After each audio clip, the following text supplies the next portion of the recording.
So building a property business means filling the gaps for you. What does this mean to you, building a property business? But before we get into that, if you're new to this channel, make sure you stroke that like and subscribe button. Really helps out the algorithms, and you'll get notified with more content like this and other videos all around property investing mindset. I'm Harvey, I'm a remote property investor, and I live in the south and I invest in the northeast purely because of the price barrier, but also it's linked into my why as well. So stay with me. This really links into my why and what building a portfolio means to me. And I'm going to share with you why this is important, that you really start drilling down on this. If you get really crystal clear on your why, if you get really crystal clear on your goals, this really is the thing that drives you forward. If you want to build any business, especially like any sizable business, it will come with massive challenges.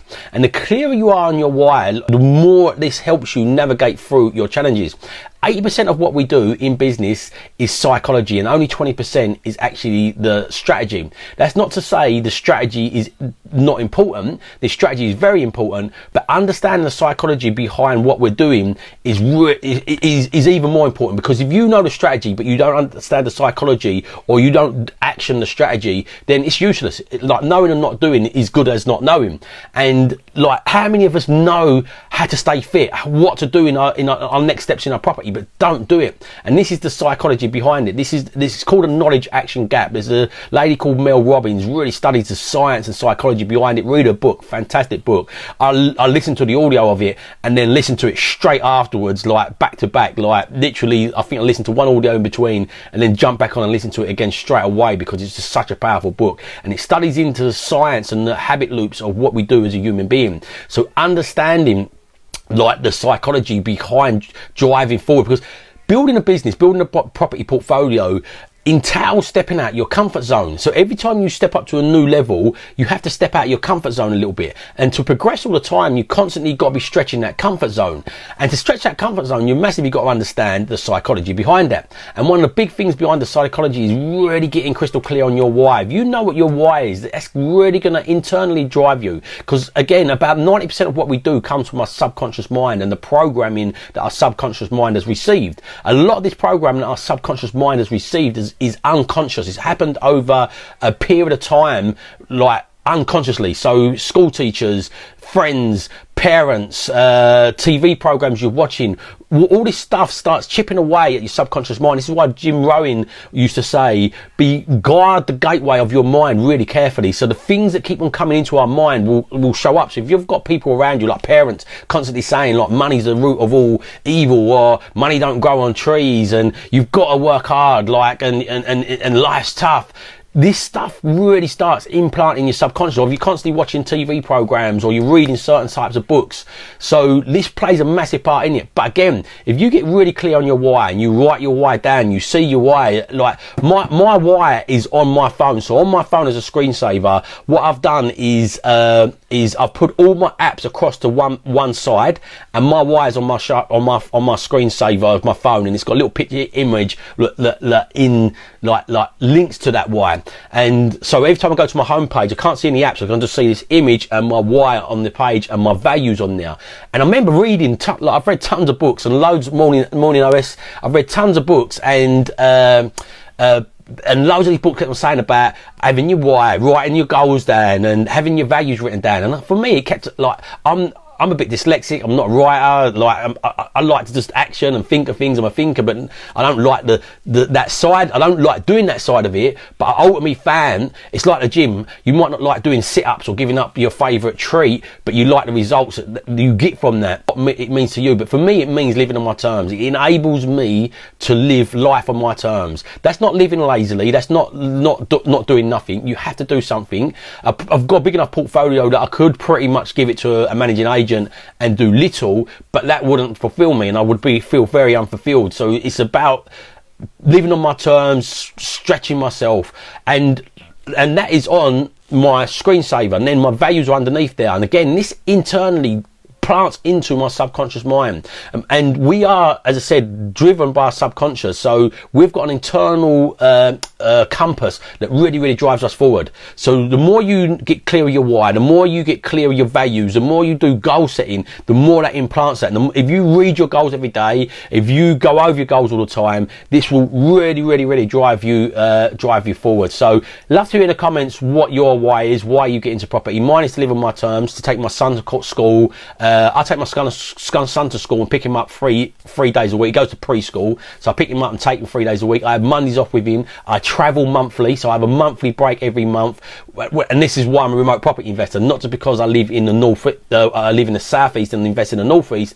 It's largely because I've set my business up so I can run it from everywhere, because I travel a lot. We're going to Mallorca next week. Last month we was in Holland for a month. The month before we was in Lowestoft. The month before that in Dorset. So the only thing that's held me back from these regular travelling has been COVID. And it's part of my why to be able to live on my terms, to be able to run it from everywhere. It comes with trade-offs, by the way. If we had an office and a team in an office, I went out for lunch with Rob Moore the other week, and he was saying, yeah, you've got to have them offices for me. You can walk around the office, see what mood people's in. You can drive everybody. I do lose that element, but for me to then tie myself to an office and have a team in an office, I would lose other elements, and then you have to always work out where the trade-offs are for you. And I don't want that trade-off of being a 9 to 5 or in a job. Although I work hard, I'm up in the mornings working, I'm up late working, and obviously I'll spare that time in the middle to have them with my family. And it means having to work hard in between that, and work smart as well, is what I say, not just grinding away. But it still allows me that lifestyle. So that's exactly what you've got to do. You've got to work out where the trade-offs are and whether they match for you. But don't fool yourself in the trade-offs if it's just fear that's stopping you from driving forward. Because the biggest thing that's going to hold us back is the fear. Whether we want to admit that and our ego's too big to admit that or not, fear is the biggest thing that holds us back. And the more things you can do, like your values, your goals, your why, and then write down why your why means that to you. As I said, it means that to me, so I can spend that time with my son, so I can see him grow up. My wife said a few times, if you're busy at work, like you're stretched a little bit with time, why don't you have put your son into school, put our son into school, Oscar, on a Monday? And for me, it's just like, no, I'm not trading it off. I'd rather be stretched at work and work just grow a little bit slower and have them Mondays, because I'm not going to get that time back. And again, my number one value is my time. That's top of my values, time. And number two is awareness.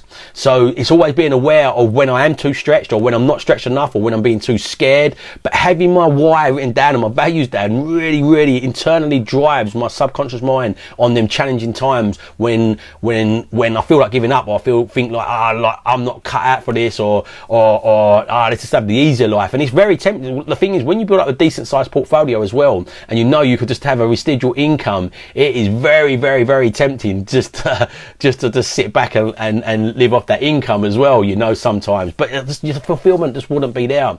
Just another quick reminder, if you're enjoying this, please give this a like, smash the subscribe button. It really helps the algorithms with this, push it out there and give me an understanding, knowing that you are liking this, and I'll make more content like this. Right, please stick in the comments, why is your why? What does building a portfolio mean to you? And if you've not dug deep on thinking about this, like on all the coaching I do, we really dive deep on finding your why. I go through a Tony Robbins exercise, which I've done on the Ultimate Edge training, Tony Robbins Ultimate Edge training. And really dive deep. You want to link the reasoning why behind your goals, and it really drives, it gives you a higher percentage of chance of achieving these. So everybody, I was talking about this other day, like I heard Tony Robbins say this as well, coincidentally. I'm not just a Tony Robbins love. I do love Tony Robbins and the stuff he teaches, but I am into other people. But he says, look, there's financial security, there's financial independence, and there's financial freedom. And the difference between them all is financial security is somebody that maybe buys a few properties or puts their money into an asset tracker fund, compounds interest to retirement, and you just build up a bit of security around it. Because not everybody's an entrepreneur, by the way. Not everybody should chase big dreams. It's a bugbear of mine when people say, do HMOs, everybody can do HMOs from scratch. No, you've got transferable skills, you know, that allows you to do HMOs. And some people got transferable skills to do SAs, and some people got transferable skills just to have single lets. You've got to find out what your why is, what your property why is, and what suits you. Not just chasing the money, what the bigger income is. Find out what suits you, not just what the bigger income is. And then match your life around. The purpose of life for me and the meaning for life for me, I think I've cracked this, is find something you really enjoy doing and go and monetize it. And I can't remember who said it. I'm not sure if it's Oscar Wilde, but I can't remember who said it. If you enjoy what you do for work, you'll never have to work again another day. That's not to say there won't be challenges. If you enjoy playing football, you're going to have challenging teams you play against. If you enjoy playing tennis, you're going to have challenging opponents. And if you don't have them challenging opponents, it's boring. It's no longer any good. So you always need that challenge driving forward. But financial security, as I said, is just getting that level of security. So you've got some assets. Everybody should have the minimum of that. Whether you work in Tesco's, McDonald's, everybody should be putting 10% of their earnings aside to get some sort of level of financial security building up for the future and compounding the interest, whether that's an asset tracker fund or it's a couple of single let properties, because not everybody wants to take on the bigger portfolios or the bigger businesses. Financial independence is in the zone where I'm at. So I'm independent. I can work when I want. I don't have to work when I want. If I have a lay in one morning, I can do that, depending if I've got important meetings. But in general, I live on my terms and I'm independent from having to do a 9-to-5 job.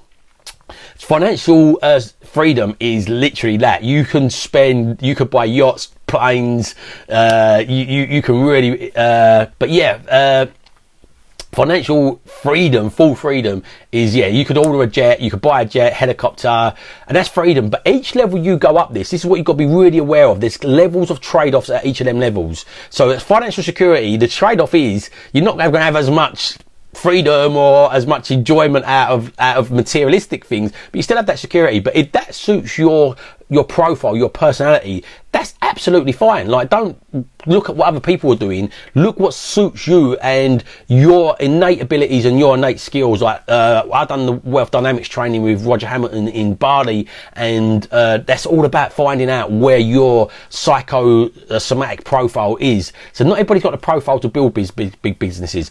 Some people have got a profile but got too much fear, and again, getting that wide down really helps you drive through that. But everybody should have some security. Again, that independence comes with a trade-off. It's a lot. Like, I've got team members, like there's ups and downs, what fluctuates with my income, like doing like I'm doing this like little development at the moment, challenging, and the builders, these bigger stuff comes with a bit more challenges, and that's a trade-off for it, but it also comes with a bit more finances, which is obviously another trade-off back in it, but also being a bit more in control of your time. The financial independence, I don't want to get to there, and it's not just a case of fear.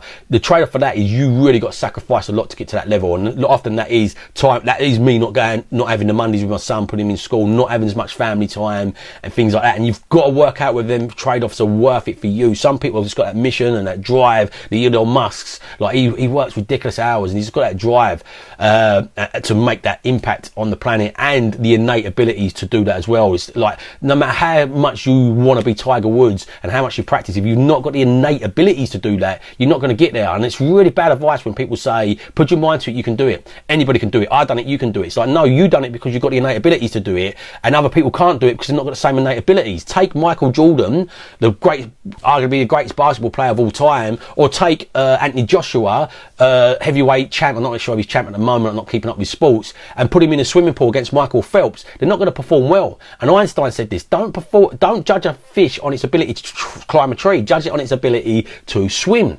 And this is exactly this. This is why you want to find your why and your strengths and the things you want to do. And again, financial independence comes with the trade-offs, and you've got to have the innate ability also and the skill to drive it there. So hope you found it useful. But remember, if you don't evolve your ideas, you're never going to live on your own terms. So evolve your ideas, live on your own terms. Have a fantastic weekend.